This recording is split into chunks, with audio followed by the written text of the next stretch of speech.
Have you actually ever wondered what really separates an outstanding manager from a very good one? Or maybe you've got that big interview coming up and you want to actually make a powerful impression? Well, today we're breaking down top 10 manager interview questions in 2024 and the answers that will actually get you to stand out. Top of the morning, everyone. My name is Tshidi and I'm back with a brand new video. Today we're talking about how to ace those management job interviews. Whether you're new in leadership or trying to climb the ranks, these questions are a must know in 2024. So let's get right into it. Number one, can you tell me about your leadership style? First up, the classic, what's your leadership style? In 2024, interviewers want more than just labels that says, I'm a democratic or transformational leader.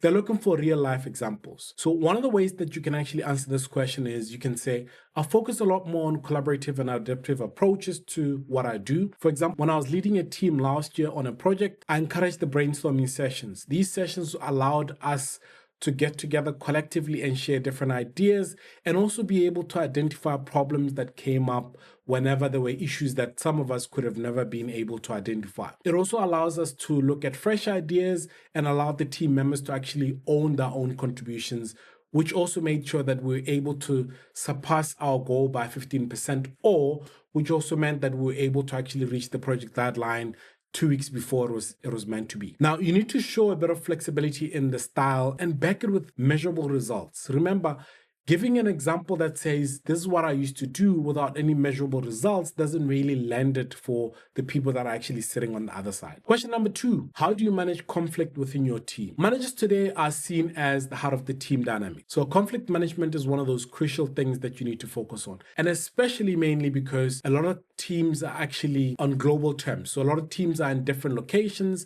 And managing conflict is one of those things that you need to focus on. And as a manager, you need to build that skill. When conflicts arise, I normally address them openly and tactfully. I try to address them openly because it's always important that you encourage each one of the people to actually voice out their perspective in a very calm setting. Then you get to work together in a common solution. For instance, when two team members clashed over project priorities last year, I held a mediation session that ended up with both agreeing on shared goals. And we finished the project ahead of schedule because they were able to have a conversation. Emphasizing your listening skills and conflict resolution strategies also can showcase how you handle some of these issues constructively. The third question is, how do you prioritize tasks when everything seems urgent? This one tests your organizational skills. In today's fast-paced world, knowing how to prioritize effectively is a game changer. It's one of those things that every manager needs to know. And the suggested way that you can actually answer this is that I use a matrix that helps me categorize tasks, urgency, and impact. High impact, urgent tasks go to the top, while the rest are actually delegated or scheduled for less critical ones. So for example, during a major project deadline, I focused on tasks with immediate impact and delegated secondary tasks, ensuring that the team didn't lose focus, so that you can actually balance agency with strategic thinking. Number four, can you describe the time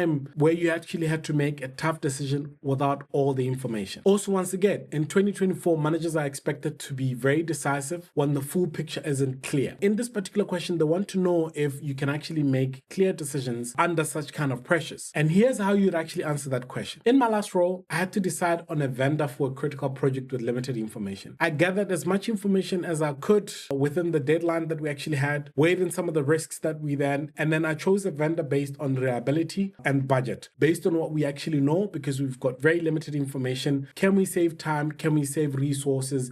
And how fast can this vendor be able to actually assist us in making sure that we achieve our project goals? Showcase your ability to assess risks and make confidential decisions even under uncertainty. Number five is, how do you motivate your team during challenging times? Guys, we know right now things are challenging. People are being let go, companies are restructuring, and one of the biggest things that you need to do as a manager is to try and find a way to motivate your team once they lose the people that they've actually worked with a lot of the time. A big one for managers is, how do you then boost the morale of the team without actually just always expecting them to keep driving without at least, understanding where they come from? Now, here's a suggested answer. I focus a lot more on transparency and empowerment. During a challenging quarter where we had a difficult time, I organized weekly check-ins with the team to discuss the progress, listen to concerns, and provide support. I also celebrated the small wins to keep the team motivated, which also kept the morale a bit high, resulted in a 20% productivity increase. It's important that you also showcase that you understand that in your check-ins, it's not just only about work, it's about also understanding how people are and where they're at in their personal stages in their life to make sure that you actually give them the support that they need to get over that hurdle. Highlight your proactive efforts in maintaining team spirit and also try and drive a bit of performance, because as much as people are worried about what's been happening in the company, at the end of the day, you still need to make sure that the team keeps on performing. Number 6, how do you handle feedback, both giving and receiving? Well, guys, the truth is feedback is a very powerful tool.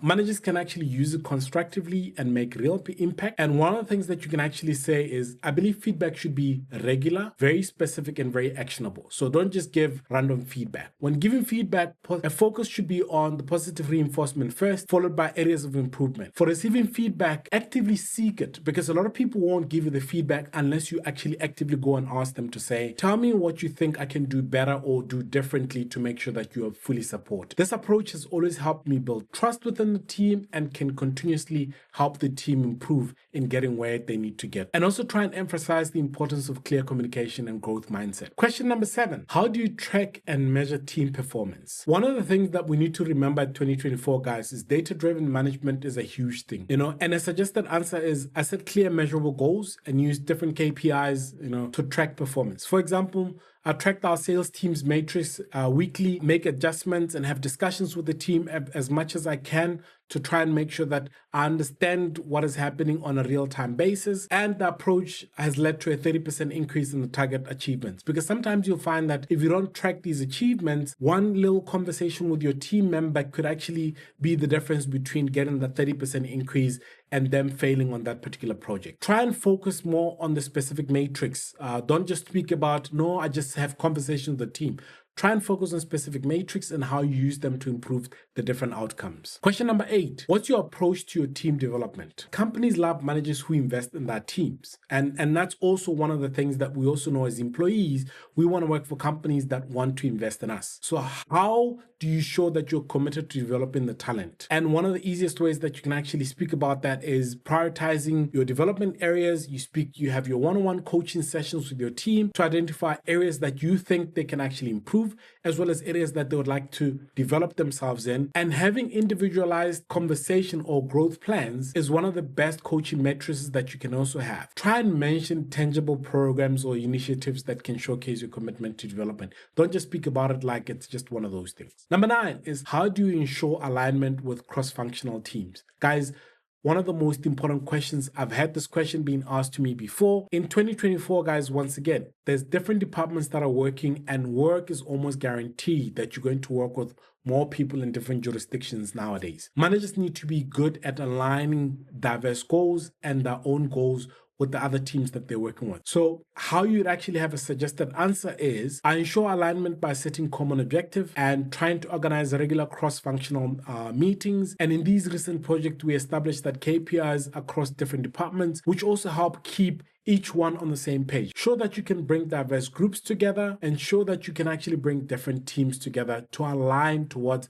one common goal. The last question is, where do you see yourself as a manager in the next 5 years? I've said this before, I don't think this question is still needed in 2024. However, there's still people that do ask this question. If somebody asks you these questions, there's finally a bit of a classical question for managers that want to show that you actually can show a bit of ambition, adaptability. You want to actually, get some great things out there in your career. Fair enough. That's fantastic that you want to do that. The easiest way that you can actually answer this, guys, is be honest with yourself. Where do you honestly want to see yourself in the next 5 years? Are there any specific things that you think are important that you need to learn? Or is there specific things that you want to be able to have achieved in those 5 years? The easiest way is I see myself as a seasoned leader, possibly in a senior management role, and I hope to actually bring a bit of innovative strategies, mentor upcoming leaders, and making sure that I can drive a positive change in my team's career growth. That's one of those things that you can say, but like I said, I don't think this question should still be asked. Anyway, combine ambition with a bit of desire to lift others can also help the other people just see that it's not just only about you,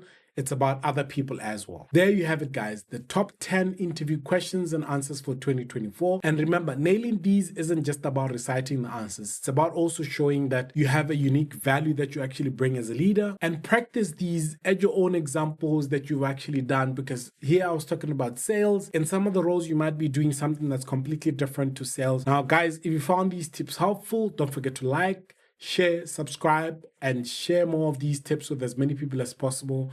Here until we meet again in the next video. Peace.